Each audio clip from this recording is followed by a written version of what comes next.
In this image, as always, I ask my students that have submitted images, here it's Maria, what their vision was when they took the shot. And Maria wanted her friend to stand alone and not have a lot of other people in her shot. Now, we processed this image in 2020 when the AI capabilities of Photoshop were nothing near to what they are today. Today, with the generative AI, I'm talking about June 2025, the generative AI would have completed this mission within seconds. So it's a great video to see how far we've come. And if you need to submit an image to a contest or a competition that does not allow you to use the generative AI, because a lot of camera clubs and competitions don't, then you would benefit a lot from watching this video, because it does give you tips on how to tackle the problem Maria was having without using generative AI. So enjoy the video. So tell us a bit about this image.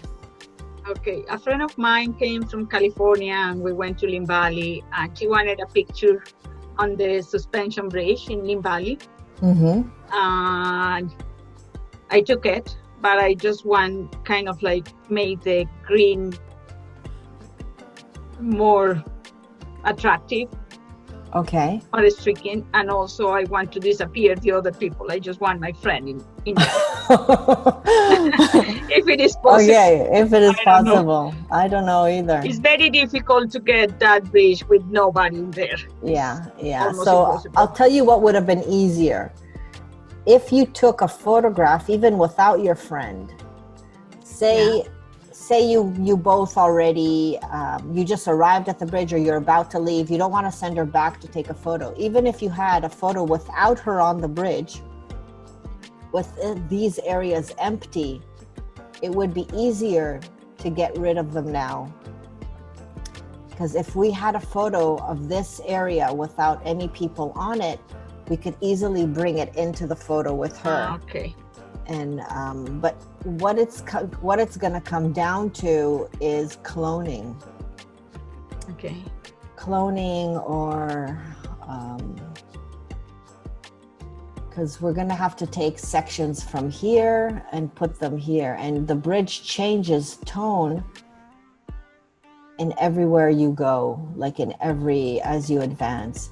To get rid of these people, it might not be too hard, because let me see. So when I clone, I like adding an empty layer, and I'm clicking on the clone tool, and I make sure that I'm on current and below. So what I'm going to do though is I am going to select this area.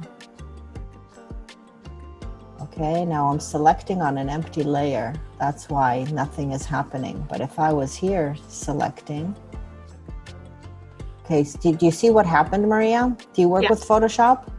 No. Okay, so Photoshop, when you select with a quick selection, it works by contrast. So if it has an area that's very different in contrast from the other, then it could select it very easily. But because right now I'm on an empty layer, there's nothing here for it to select, then it has a hard time. So I need to make sure this layer is active when I'm using the quick selection. And now you see it's selecting, but I only want this area. So it would actually be easier if I told it to just, if I selected an area with a lasso. Okay.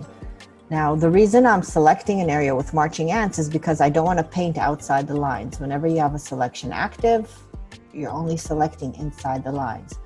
So I'm going to come back to my empty layer now. So I'm making sure this layer is active, and I'm going to go back to the clone tool, and I'm sampling an area. So I could sample, say, this area, and I'm just cloning. So there's foliage here. Okay. Yeah. So, and then you have to deselect, and you might, this right here, we're going to have to zoom in to get rid of the feet.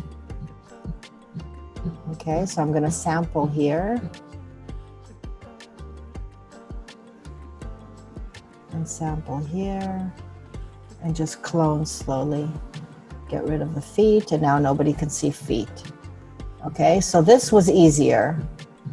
Now it looks like, yeah, I mean, it kind of looks pretty natural because this could be. Here you're going to have to do a similar thing, but sample within the line. So it's going to be harder. So it's going to be quite a bit of work, which I'm not going to do right now, but that's pretty much how you would do. To bring out the vibrancy in the foliage, you can do that with adding, there's vibrance layer, adjustment layer, and then you can crank up the vibrancy. Okay. And that's what that does. Oh, yeah. Okay. You have to be careful not to overdo it. You also have saturation. But what you can also do is bring out the texture in the foliage. It's beautiful texture here. So I'm going to go into the actual pixel layer, and I'm going to go into filter, camera raw filter, and I am going to increase the texture.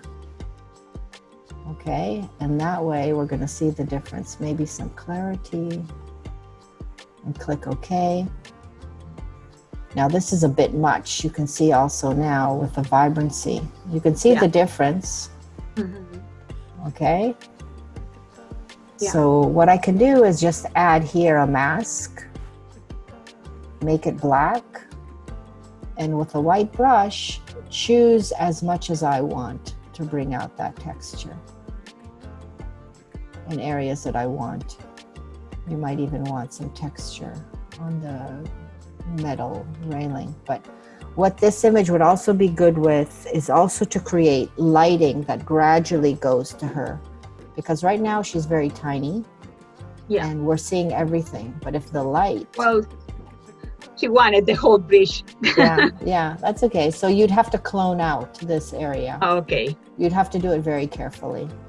Okay? All right. But nice shot too. Thank you. Thank you, Maria. Thank you.